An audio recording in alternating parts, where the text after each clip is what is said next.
জোহার, নমস্কার। আমি সঞ্জয় মার্জি, দিশা আদিবাসী গাওতা সংগ্রামী সৈনিক।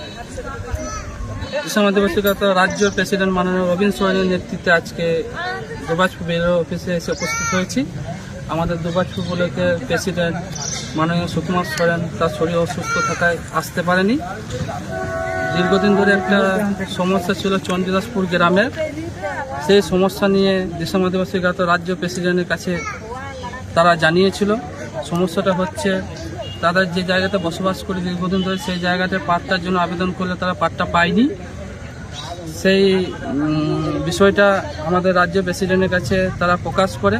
তারপর আমাদের রাজ্য প্রেসিডেন্ট 2024 সালে বিএলআর অফিসে একটা ডেপুটেশন দেয়।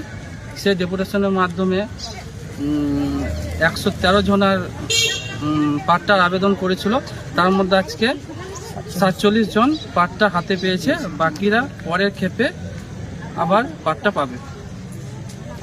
জোহার।